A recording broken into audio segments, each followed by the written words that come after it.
So I want to ask a few more questions just about prose poems that you have here. Okay. Let's use that, and why not jump into the guardian angel of gratitude. This also merges the mention of modality. May I just read from this? For sure. Okay, and forgive my nasality. Fine, right. Guardian angel of gratitude. I am the guardian angel of modality, the gentlest of prayers. The prayer children are taught first. The prayer adults do not take all that seriously. They should. I am the prayer of gratitude. I am the angel of thanksgiving. Thanks giving every moment. And gratitude, of course, suffuses the soul with cosmic energy. And gratitude, of course, wraps us in a metaphysical shield. Gratitude that each and every one of us is at the epicenter of the cosmos. Gratitude that life force flows through each of us, tracking forward to the ends of time. And tracking back to the genesis point, and perhaps these points converge. Gratitude that we are the recipients of love, and gratitude that we can give love. Gratitude for each and every person who loves us, even a bit, and gratitude for each and every person who we love, even a bit. Gratitude that we are cosmic guardians of love and creativity. Gratitude that we have arisen for another day, representing a microcosm of a lifetime of life. Gratitude for the richness and variety of creation's potentials. Gratitude with its implicit theme of wonderment is a magic vitamin. It infuses our being with cosmic energy, and rightfully so. Gratitude given with love opens a doorway to greater potential. Not bad. Not bad. So talk to me about that. I'll mess it up if I say anything. I'll mess it up. I want to know. It's somewhere. It's a prose poem. It's a prayer itself. It's the kind of supplemental reading you're likely to see. Pardon me, but outside of Orthodox synagogues, right? You're likely to see this, or increasingly maybe as a supplemental reading. Let's delve on that point right there. Yeah. You see, what Orthodox could use a more of a dose of proactive humanism. Yes. And maybe that's what you're touching on. And there's nothing anti-Orthodox, non-Orthodox about being humanistic. Oh, I'm guilty also. You take it away, okay? Just take it away. That's amazing. Yeah. Just take it away. Thanks. So there's nothing non-Orthodox about being humanistic, but the Orthodox could use a heavier dose of humanism, and they should have to get with the program. And one can make a very strong case that humanism is central to Orthodoxy, but they have to do it in practice. They have to, in practice, and also embrace it more, thread through theology. There's no negatives, there's only positives to it. Only positives. Okay, and tell me just your thinking behind writing this like a prose poem. You know, I must tell you, I can't even explain that whole section. Okay. You know, and in fact, I think I wrote this basically once through. This meaning, there was very little editing with these pieces. I wrote them, there are 120 total. Maybe I wrote them 5 or 10 at a time. I would frankly go out to Montauk for a few days just to write these pieces. I can't fully explain it. I wanted to develop the theme that we're surrounded by different potentials. And I try to take 120 after the Great Sanhedrin had 120 members. I try to take show different potentials, some that with great gravitas, like truth. Yes. And some with less gravitas, like snowflakes falling. Bubbles, right. Yeah. All these potentials came out of the cosmic font, and they're limitless potentials. And we are potential. And this is my way of getting my arms around it. You see, after I wrote book 1, which came out in 1988, I knew I had to develop more to write book 2. And I didn't know how to get my arms around book 2. Book 2, I wanted to track more into the meaning of potential.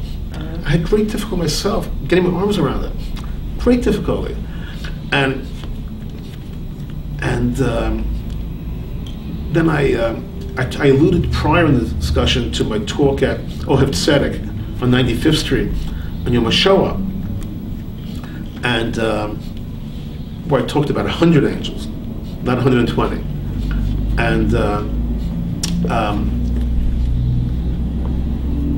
And what the theme that emerged from that, okay, the angel of life, that sort of emerges from that measure. And I goes, what if I extrapolated that to 120 angels, and I talked in their name, as if I was that angel? Maybe by playing out 120 angels, almost extemporaneously, I would somehow, hopefully, get my message across. What we're talking about, free-flowing, not thinking about it too much, and just take them as they came.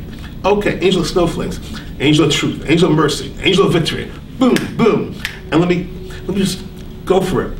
Yeah. And that's the genesis. It became one of the 3 sections in book 2, because infinite potential, as we've said, it's so hard to get your arms around it. It's so vast. It's everything. So it's my modality, my instrument, to give us one wedge into it. Okay. I have different wedges into it in book 2, as you know. One is highly intellectualized, and this is more prose poetry, whatever you want to call it. Yeah. And then I have a 3rd section, which is the Lost Manual, day-to-day applications. Right. I'm wedging into the theme from different directions, and trying to give a feel for what I'm talking about. Yeah, and there's a playfulness here also. Okay, fair enough. So I forgot about this, the snowstorms on the guardian angel of snowstorms on school days that begins 6 inches. Yeah. Great, they're going to cancel now. Cool, day off. So that leads me to something we discussed right at the beginning. Right. We started this talking about you as a little boy having this awareness. Right. And it seems throughout, if you're able to access this, to get into the magic of bubbles, right, rainbows, horseback riding on the beach, right, snowstorms on school days, what that does also is something, it's almost as sacrilegious as denying randomness in the universe, which is that you're seeing the divine in the trite, the trivial, right, the mundane, right.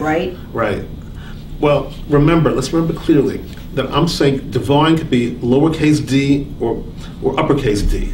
Mm-hmm. Divine can be spirituality pervading the cosmic order, or divine could be uppercase d, the God of Israel, or related, other global religious gods. Now, so one can take this as one wants. One can see divinity with lowercase d, infinite potential, coursing through everything. Or one can see the God of creation coursing through everything. That's really an individual decision. And frankly, one can switch focuses as one wishes. One year, you can view infinite potential as spiritual, non-religious. And you might morph in life, decide, I'm going to try looking through everything through a religious lens. There's nothing that says that you can't evolve or morph over time any which way. Okay. It's all part of the wonderment of the cosmic order. And if I'm saying the universe wants potential, it wants potential for you to play out different directions also. Yeah, right. All right, so let's break it down to the here and now. Okay. How do you live your life according to this philosophy? You didn't just write books and then put them on a shelf. Tell me how this infuses your daily life as a person, interpersonally, in your professional realms, in other realms. Well, first of all, I say I write books, it's a big deal for me to write a book, a big effort for me to write books. It's a big production, and it has to fit a few criteria. And one criteria is that the book is missing from my kids' library. Another criteria that it might impact the world if I'm successful. So now, And I'm also saying that each of us is a potential, pure potential. So I have to remind myself sometimes of the same theme, not to get too difficult, you know, Yeah. not to become overly difficult, yada yada, you know. So of course you have to be on track for your objectives, but I know when I'm heading into a big mission or a big sales situation, I say to myself, play out your full emotional potential. Don't constrain it. You know, be who you can be emotionally, internally, even if you're not articulating it. Go into the meeting fully sort of rocking and rolling in your mind, fully energized. Okay. But I find like many things in life, if you have a guiding principle, it pervades pretty much what you do. What I have observed in life is also that, you see, there are two extremes, two forks in a road. One is do what's best for you, always. And the other extreme is be thoroughly humanistic, always. And on this extreme is like good guys finish last. My perception is good guys do not finish last. Good guys often finish first. Yes. You have to be prudent, but good guys finish first. Ultimately, people want to deal with humanistic people. Two vendors both have the same terrific product, they will buy from the more humanistic vendor. Two great restaurants, you go to the one with a more humanistic proprietor, et cetera, et cetera. I believe it's underestimated in the business world, that particular component. And of course, the more humanistic you are, you'll attract humanistic people. And that's really what you want in your circle, frankly speaking, you know. So that partially answers your question, right? Yeah. Well, it partially, yes, and I'll just say that I not only do I agree, but I've observed the same thing as well. Right. And ever since the idea of corporate accountability became an idea, we admire companies that are run like Ben and Jerry's, or companies, if Target as a corporation underwrites cultural programs. We as a society give value to that. Right. So but I want to press you a little bit more. I share your belief, but I want you, to the point where you're comfortable, to talk about your Summa Metaphysica on the ground in terms of your day through the lens of infinite potential. I love the idea of going into a meeting, rocking and rolling. I think, and look, we spoke about this off camera a little bit. It's a little different from the self-empowerment. Right, it's still different. Although we admire that group. Yes. This brings it to a whole other level, you know. But I mean, let's be clear. That whole self-empowerment, self-actualization is very genuine and helpful. And this is looking at from a slightly different context, from more metaphysical, spiritual, sort of holistic. You probably have the word holistic. It's fully integrated. Yes. Self-actualization is not just self-actualization. It's tapping, according to Summa, into cosmic currents. Right. Just like, according to Summa, Tikkun Olam, repairing and perfecting the world, is not just spiritual. It's tapping into grand cosmic currents. You know, that's why a recent article on Summa talked about Tikkun Olam. You know, how Summa is on the same page as Tikkun Olam. Right. Even though I don't think Summa has the word Tikkun Olam in it. Got it. Right. Got it. Right. What's your next step in terms of developing the Summa Metaphysica theory? Or it's like a suite in a way, isn't it? Yeah. Right. Well, the nice part about Summa theory is it's, on one hand, it's one sentence. Potential drives the universe. On the other hand, it's a non-ending universe of discussion, which is nice. You wedge into it with one sentence. So, like many things, I take it step by step, you know, and I'm learning as I go. You know, the word that academics use is traction, you know, and I think that I know that the theory is known globally in the academic community. That's for sure. We know because we have about 1.5 million academics on our email mailing list. So we know that they know us well. Okay, and like many things in life, you want to do it within a measured manner, you know. And sort of steady as she goes. I joke around that writing a book is sort of like bringing up a child. You know, your job is to bring up the child till age. It used to be till age 18. Now it's till age 22, whatever, and launch and launch. You know, you launch. So the author's job is to write the book, give it a little push, and maybe a little push further. Yeah. And see, you know, if the time permits and the fates are kind. We're talking about now the history of ideas realm. How do you sell an idea? In my day job, I'm selling $250,000 gems. In my night job, I'm selling an idea. I'm selling a rarefied concept. To me, it's so fascinating. You know, how do you sell an idea? And the answer is sort of step by step. Step by step. So do you have, do things surprise you daily about the world? Do you feel like, yeah, you've got this firm grip on what's happening? Are you shocked, surprised, pushed off course? Does Summa deal with every possible thing? Does everything that happened yes. Yes? Yes. Okay. In fact, I'm careful to see that it does handle everything. Okay. Any new science documentaries come out, I'm the first one online for the new IMAX at the Museum of Natural History, because I want to see, does this documentary also fully comport to Summa? I'm terrible. I'm always observing people and animals and you name it, to see if it all comports to the Summa theory, right. Or can it build out a little bit on the Summa theory. I've been at this for a long time, since age 32, as I mentioned, since Barbados, age 32. I've been careful to watch to see there's no contradictory evidence or logic contradicting it, and it holds together. It holds together. In fact, it gets better. Actually, it gets better.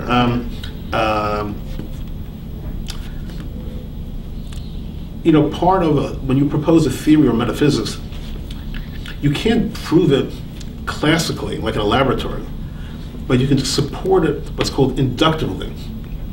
Laboratory proof is called deductive proof. I saw this experiment, therefore I have this conclusion. Inductive proof is sort of similar to circumstantial evidence. We have billions of pieces of circumstantial evidence that Summa is correct, and there's no contradictory evidence. That's inductive proof. In courtroom, that would be convicting by circumstantial evidence, which is not so simple. To convict by circumstantial evidence, you want a lot of circumstantial evidence, and you want no contradictory evidence. Roughly similar to inductive proof in metaphysics. Or else you say, I have this theory, the Zyklon theory, but where's the circumstantial evidence? I have circumstantial evidence for Summa, how I see the cosmos evolving, heading towards the more extraordinary. Over the last 150 years, we see how we went from Big Bang to stars, to galaxies, to life on Earth, to humans, to ever-increasing consciousness. We see that trajectory. On the life sciences level, we see the evolution of species from the simple to the complex. Mr. Darwin, who made his name on Galapagos and roughly put survival of the fittest, had only a small piece of the equation right. Survival is necessary, but it's not sufficient. For you and Ari, survival, to have food and pay the rent, is necessary, but it's not sufficient. You want much more than survival. And so does the universe. And so does evolution of species. It's necessary, but it's far from sufficient. The universe shoots for the extraordinary, and so do you and Ari. You both, on an individual level, are shooting for the extraordinary, step by step. You may not take out a neon sign, I'm shooting for the extraordinary. Basically, that's what you're doing. You're trying to build out your talent with your talents and your networks and what you can deliver to the universe, and keep building it out. And you iterate. A year from now, you can say, okay, a year from now, your objectives will be slightly different than your objectives today. Because a year from now, you have more evolved, you have more arrows in your quiver, and the universe is exactly the same thing. And I joke around, I was on Galapagos also, and I looked at the same species as Mr. Darwin, and I saw extraordinariation, not survival. Looking at the same set of evidence on the same island as Mr. Darwin. Interesting, right? That's fascinating. No, this I love the whole extraordinary. I have trouble saying it, but I love call the it idea. E plus for short. E plus. E plus, yeah. So let me ask you this, and I may have to conclude with this, because my cold is. All right. Do you feel, with all this, this belief, though, that in the internet era, let me put it this way, I fear that humankind is devolving in certain ways, having to do with empathy, having to do with the intrusion of screens into our daily life so that we're no longer looking into each other's eyes, reading each other's emotions. There's this intermediary of technology now. We're distracted a lot.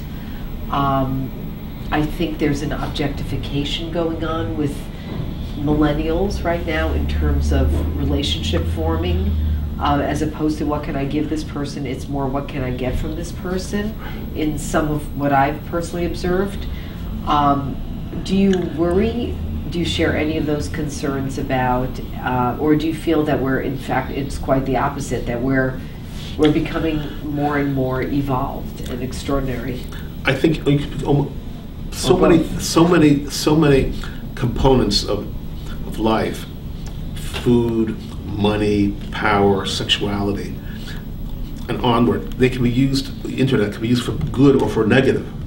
We can either advance through them or we can devolve. It depends how you play it. And many new technological innovations over the centuries, the initial deployment was not so great, but the eventual deployment was profound. So there's so many facets of dimensions to our existence. It depends how you play it. I think that would be my answer to your question. Okay. You have to defend yourself, against the negativity. But you want to you want to roll with the positive stuff. Right. Like the internet, you can use it it can make you vulnerable to attack, to defamation, but you can also use it to promulgate ideas. Right. I think I didn't phrase it correctly, because I'm a fully cyber person. I love the internet. I don't buy into the panic narrative in terms of, it's doing this, that. But what I do see, what I've observed, is that there's I've observed certain trends. Right. And the trends mostly have to do with the generation born entirely into the internet age. Right.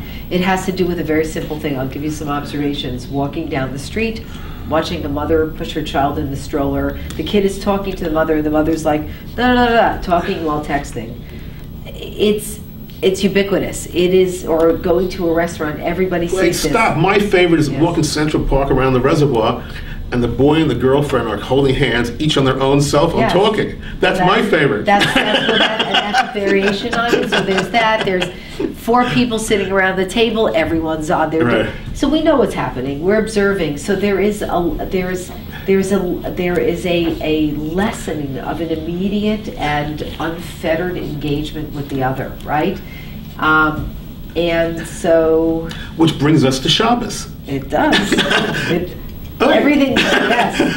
And I'm friendly with Rabbi Benjamin Blech, the legendary Benjamin Blech, and he would say, look at the genius of Judaism, which brought us to Shabbos, where you are eating a beautiful meal together in a spiritual environment, interacting, talking, engaging, spiritually, intellectually. where literally your internet is barred from usage. So that sort of wraps everything together, no? It does. I mean, not to quote myself, but I wrote a few years ago, it's as if God, in God's infinite wisdom, foresaw the advent of the cyber age. I didn't want to say it, but Bloch would say it. Yes.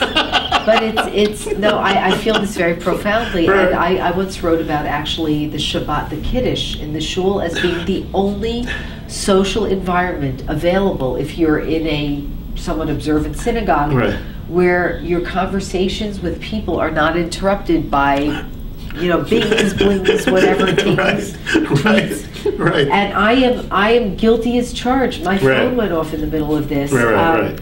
So I guess we those of us who have the consciousness, I think, take measures to prevent ourselves from being cyber era bots. Be drowned by it. Right. Exactly. Right. And that's for another discussion. For sure.